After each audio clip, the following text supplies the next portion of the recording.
The agent watched over a mass of child abuse material distributed over Kik for a year and a half.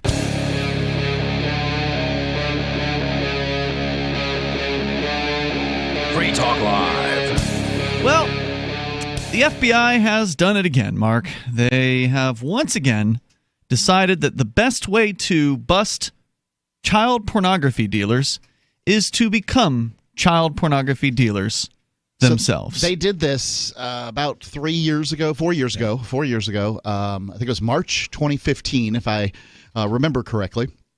Yep. That is from memory. They ran a dark web. That's not any place that the average person wanders in. Right. They ran a dark web website called The Playpen, which they took over. Right. It had been busted it. Right. Took They it didn't over. create it. It was they busted. They went in and sort of just took out the leadership and continued to run it for 2 weeks. Three it was weeks? like 3 weeks. Yeah. 3 weeks, and for 3 weeks in 2015, the Federal Bureau of Investigations, the United States Federal Bureau of Investigations, was the largest distributor of child pornography on the planet. Yeah, And- like countless, hundreds of thousands level kind of numbers of porn files, child porn files, images, videos. Cannot understand this. Well, Now, because at least in that circumstance, I suppose you could say they're trying to catch people, but at the same time, if distributing child pornography is damaging to the victims, That's what they want you to That's believe. what we are told, Yeah. right? Then isn't it damaging? Isn't the FBI then damaging the victims? Why is it okay for them to do that? Not saying I want to distribute child pornography. Yeah. I'm just curious, as somebody who pays the paychecks of these people, they seem to spend an inordinate amount of time distributing child pornography. Even outside of that, just in the looking at how undercover operations with police have proceeded in other areas, look at the war on drugs, Right, for instance. drugs is the first thing that comes to mind. Generally, it's considered bad form for an undercover officer to actually sling around crack cocaine. They're supposed to kind of beat around the bush. They can't, actually sell it for whatever reason because that would be a crime or something. It's looked down upon. I'm not sure if it's a crime when they do it, but they're generally not supposed to do that, as I understand it.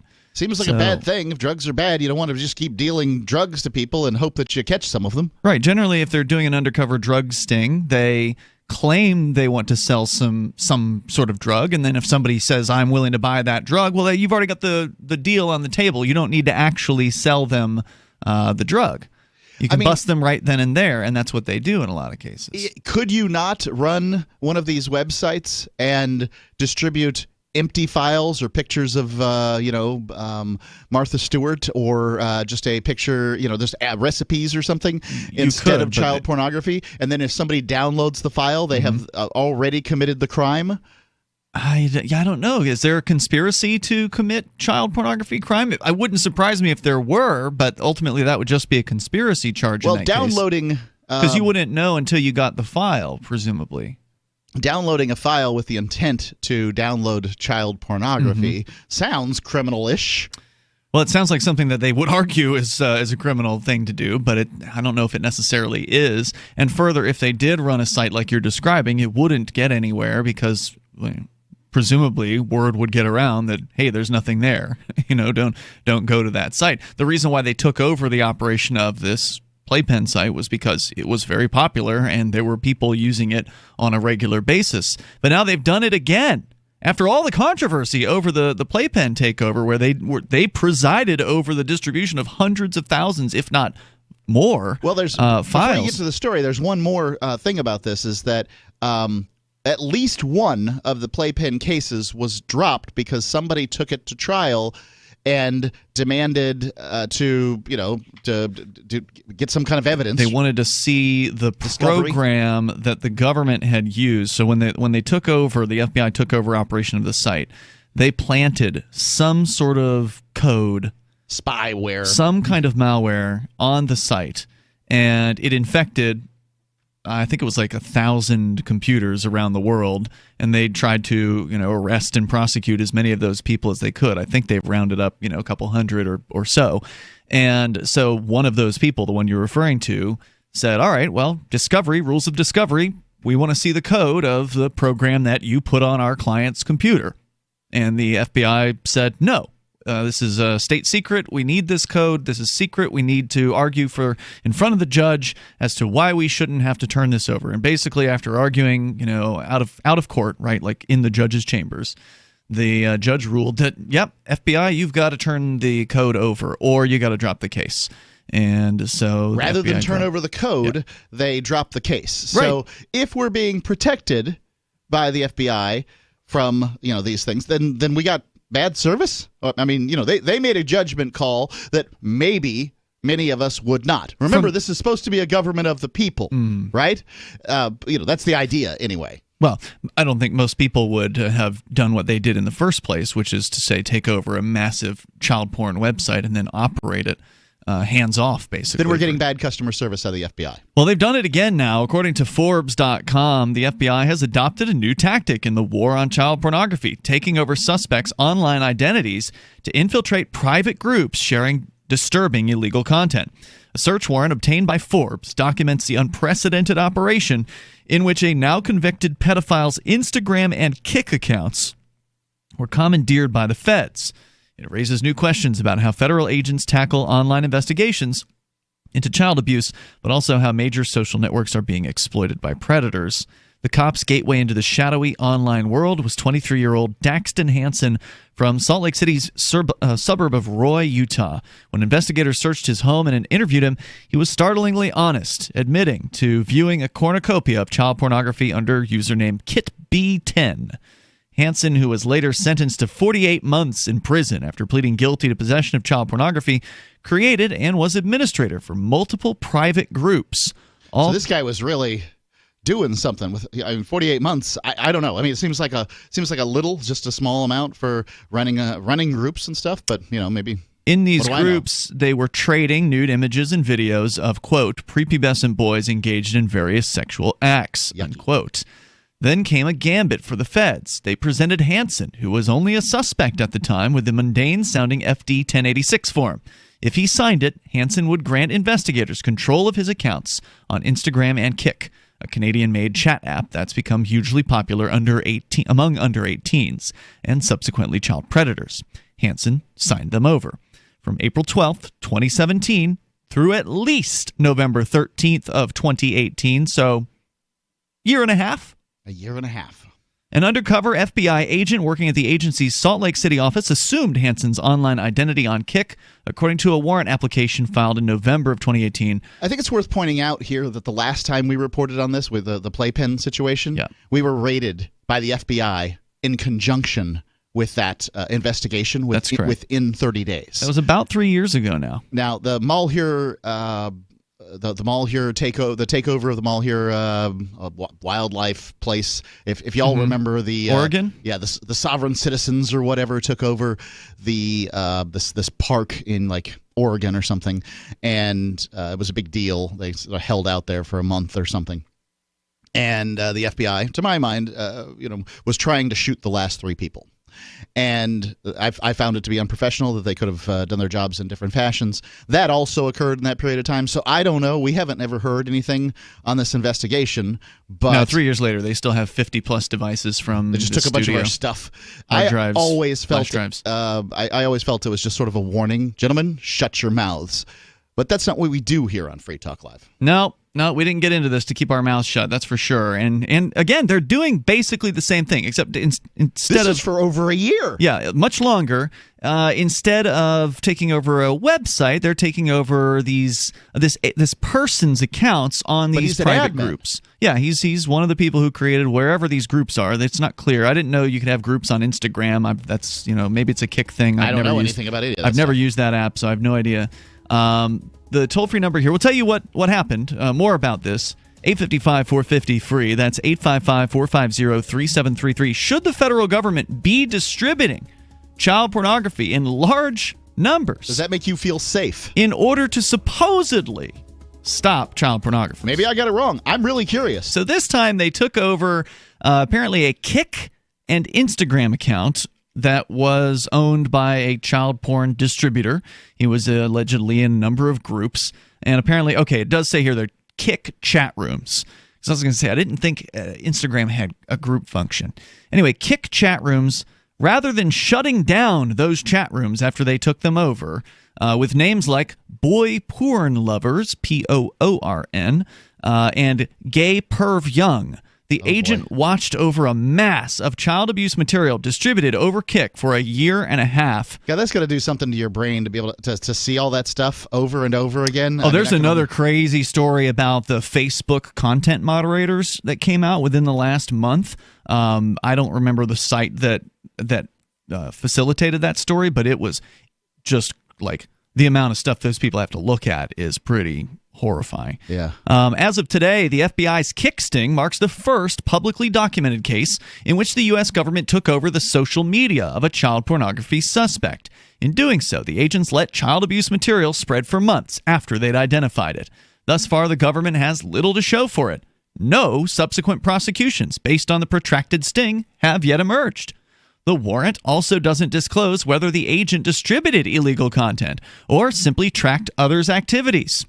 So if they're not saying, what does that suggest actually happened? Well, if you're admin on the site, I think you're a distributor. There's more coming up here. Your calls and thoughts are welcome. 855-450-FREE. Further, there's no indication as to when the chat rooms were shut down, if they ever were. 855-450-FREE, like freedom. The FBI and DOJ declined to comment.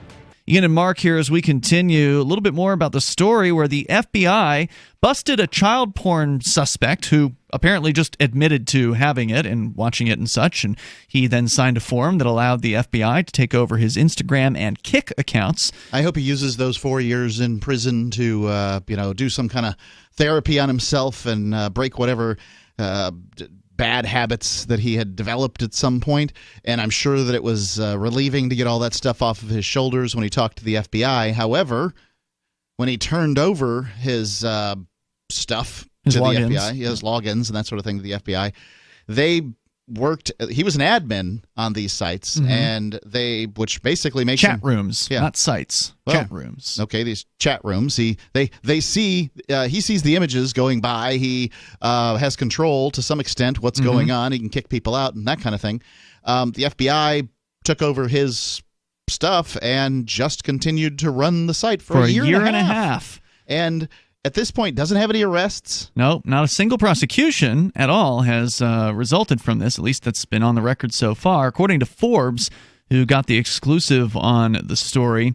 And they're not even sure, according to the warrant, whether or not the chat rooms have even been shut down at this point. The commandeered account is no longer available on Kik, though the company said it's never been notified by law enforcement of any undercover operation. The case reintroduces tough questions over the merits of allowing harmful web behavior in order to catch criminals committing the same wrongs on a larger scale. Those questions came to the fore with the capture and maintenance of the dark web child pornography site Playpen 4 years ago. And it's a situation likely to become more familiar as criminals manipulate lightly policed internet platforms whose users range in the billions. Last month, YouTube was forced to purge 400 channels after a YouTuber showed that predators were timestamping and commenting on videos in which children were in, quote, sexually implicit positions, unquote. Links to actual child porn were placed in the comments of those videos as well. Major advertisers whose ads were shown alongside those videos swiftly ditched YouTube. The Google-owned streaming site said it was deeply concerned about the issue. In this case of the YouTube ones, it's basically just people's home movies online and then weirdos perving on their kids. Right. So, here's a tip. Don't put your videos of your kids in a public place if you don't want weirdos to find them, If you want to share a video with grandma, you can upload it as unlisted on YouTube and then just give grandma the unlisted URL. And then only the people to whom she shares that URL will likely ever see it. So there are ways to, not show the world, your kids in the pool or bathtub or whatever it is that you're showing them. Right. The Google-owned streaming site said they were deeply concerned about the issue and last week banned all comments on videos containing children. The sting operation... All right. Seems a little excessive. Well, what are the points? Comments suck. YouTube's comments suck the most, though. I mean, this is a cesspool. YouTube comments are terrible. Back to the Forbes story on the FBI running child pornography distribution rings. The sting operations, they say, are a double-edged sword. They can successfully help cops catch abusers. In theory, they haven't from this particular 18-month-long investigation, and those who share exploitation imagery and video and at the same time permit the re-victimization of anyone featured in the material. In the Utah operation, it appeared, quote, anywhere from hundreds to thousands of children were re-victimized as means to the government's investigative ends, according to Adam Elwa, an associate with the law office of Zachary Margulis Onuma, a New York-based law firm that has defended those accused of child pornography charges. Hansen, that was the person the FBI arrested and took over, created multiple kick groups for the trading of child abuse material and banned those who weren't contributing, meaning if you join the group and you don't put something into the group, you get kicked out. According to the search warrant, hundreds of Kick users within those groups were seen sharing images and videos of minor boys, quote, in various stages of undress in sexually explicit positions and, quote, engaging in sexual activity with adults or children. And then they give an excerpt from the actual paperwork. Distributing images of children being sexually abused violates their privacy and puts them at risk of being harmed again, said John Carr, a consultant who worked for Microsoft and the UK government on child exploitation and internet safety. He says abused children should not be used as bait. Well, I have to agree. The government, though, according to the story over at Forbes about the FBI taking over government goons. Thank you, government goons. Taking over pornography distribution rings and just continuing to operate them for 18 months, believes that taking control of suspects' online personas is sometimes worth it. In two previous public cases, both looking into child abuse material crimes, police presented suspects with consent to assume online identity forms. In 2008, investigators took control of a suspect's Yahoo account, and in 2009, the FBI acquired access to a real user account on a peer-to-peer file-sharing service. The most controversial facilitation of child pornography. Oh, by the way, Forbes couldn't find any court documents showing how the police benefited from this access. Right. No, they did it. That's the thing here is that, okay, perhaps you can convince me that taking over a child porn distribution room is worth it from a police standpoint, but shouldn't you have some arrests that are associated in some way? They don't have that with this recent case. Well, Forbes certainly couldn't find the association. Right. The most controversial facilitation of child pornography occurred in February of 2015 when the Department of Justice seized and ran Playpen.